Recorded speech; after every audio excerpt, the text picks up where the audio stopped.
नमस्कार। इंजीनियरिंग की दुनिया में एक बड़े मौके की तलाश है।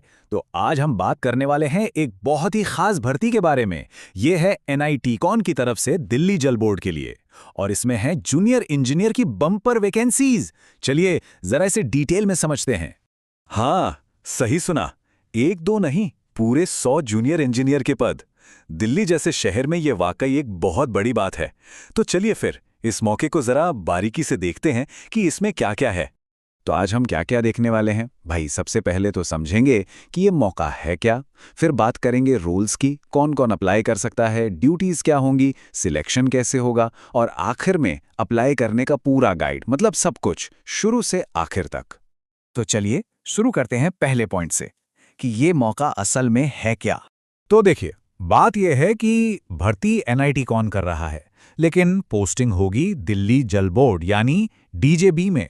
और ये नौकरियां कॉन्ट्रैक्ट बेसिस पर हैं, मतलब एक मौका है सीधा दिल्ली के एक जरूरी सरकारी डिपार्टमेंट के साथ जुड़कर काम करने का। अच्छा, तो अब सवाल उठता है कि ये जो 100 पोस्ट हैं, ये कौन कौन से इंजीनियरिंग ब्रांच के लिए हैं? चलिए देखते हैं इसका ब्रेकडाउन। तो ये देखिए, इन 100 में से 80 पद, जी हाँ 80, ये सिर्फ सिविल इंजीनियर्स के लिए हैं। ये तो बहुत ही बड़ा नंबर है। बाकी की जो 20 सीटें बची वो हैं इलेक्ट्रिकल और मैकेनिकल इंजीनियर्स के लिए। तो साफ है, सिविल वालों के लिए तो ये एक गोल्डन चांस है। ओके, वैकेंसी का ब्रेकडाउन तो समझ आ गया। अब आता है सबसे जरूरी सवाल, एलिजिबिलिटी का। मतलब क्या कोई इसके लिए अप्लाई कर सकता है? तो आइए, एजुकेशन, एक्सपीरियंस और एज, इन सारी शर्तों को एक एक करके देखते हैं। देखिए, एक्सपीरियंस के मामले में यहाँ एक बड़ा मजेदार पॉइंट है। अगर किसी ने डिप्लोमा किया है तो उसे चाहिए 3 साल का एक्सपीरियंस। लेकिन अगर किसी के पास इंजीनियरिंग की डिग्री है तो सिर्फ 0 से 1 साल का एक्सपीरियंस भी चलेगा।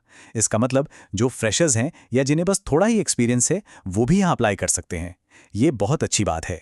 इसके साथ साथ कुछ और बातें भी हैं, जैसे एज होनी चाहिए 18 से 30 साल के बीच, डिग्री या डिप्लोमा में कम से कम 60% मार्क्स होने चाहिए, और हाँ, एक्सपीरियंस किसी सरकारी, PSU या इसी तरह के यूटिलिटी सेक्टर का होना चाहिए।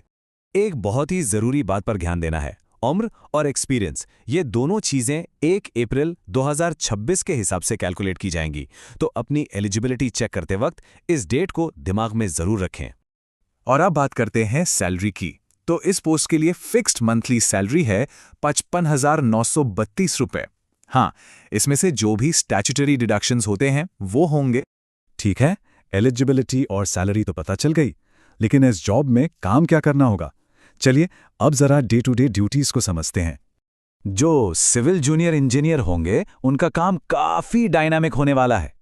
ऑफिस में बैठ के एस्टिमेट बनाने से लेकर फील्ड में जाकर साइट का काम सुपरवाइज करना, वाटर और सीवर लाइंस का मेंटेनेंस देखना, और हाँ, पब्लिक रिप्रेजेंटेटिव से भी डील करना। मतलब ऑफिस और फील्ड दोनों का मिक्स रहेगा।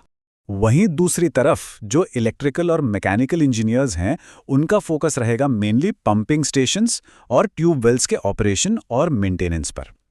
इसके अलावा एनर्जी बिल्स को वेरीफाई करना, स्टोर्स और मटेरियल मैनेज करना, ये सब भी उनके काम का हिस्सा होगा। तो रोल्स और ड्यूटीज तो क्लियर हो गई। अब सवाल यह है कि सिलेक्शन होगा कैसे?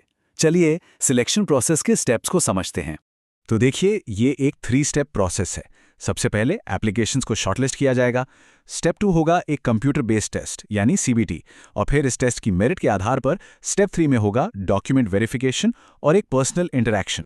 अब ये जो कंप्यूटर बेस्ड टेस्ट है, इसमें होंगे कुल 100 सवाल, और यहाँ ध्यान देने वाली बात यह है कि 40 सवाल सीधे सीधे टेक्निकल ब्रांच से होंगे।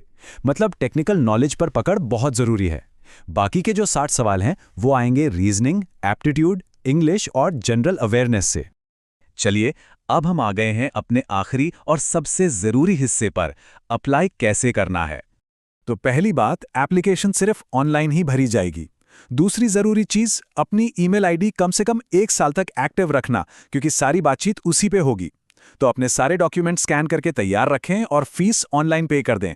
फीस की बात करें तो जनरल, OBC और EWS कैटेगरी के लिए यह है 885 रुपए, और SC, ST, PWD कैटेगरी के लिए है 531 रुपए।